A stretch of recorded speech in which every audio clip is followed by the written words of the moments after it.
Voici l'histoire de frère Pierre. Suite à une maladie dans son enfance, Pierre était atteint de surdité depuis, je crois, l'âge de 7 ans. Arrivé à l'âge adulte, malgré son handicap, il choisit la vie religieuse en devenant frère jésuite. Mais sa surdité ne l'aidait pas à intégrer le groupe, malgré sa bonne humeur et surtout le développement de ses autres sens. Mais cela faisait quand même de lui un très bon compagnon. Les anecdotes assez drôles étaient nombreuses à son sujet.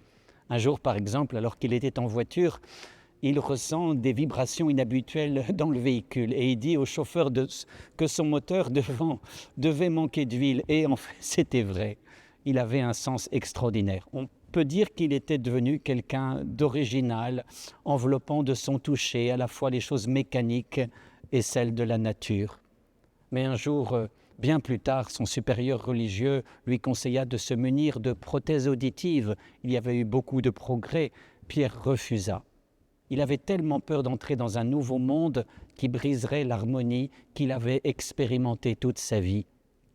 Ces prothèses, pensait-il, viendraient perturber la tranquillité dont il jouissait. Mais le supérieur insista et Pierre obéit, non sans appréhension.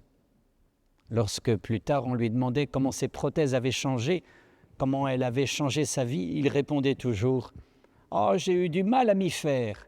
Mais ce que j'ai trouvé de vraiment extraordinaire, c'était le chant des oiseaux.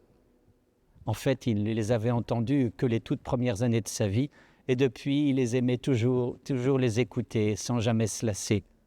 C'était pour lui le chant de la création. L'histoire de frère Pierre peut nous enseigner ce qu'est la foi. Fides ex auditu. La foi naît de ce que l'on entend, dit saint Paul.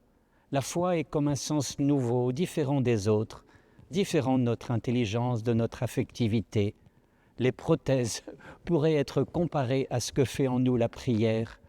Elle nous donne accès à ce monde nouveau, à la musique venant du ciel qui ne nous lasse jamais. Mais, comme pour frère Pierre, elle requiert beaucoup de persévérance. Chaque matin, il éveille mon oreille pour qu'en disciple, j'écoute. Le Seigneur mon Dieu m'a ouvert l'oreille, et moi, je ne me suis pas révolté, je ne me suis pas dérobé. La foi naît de ce que l'on entend, et ce que l'on entend, c'est la parole du Christ.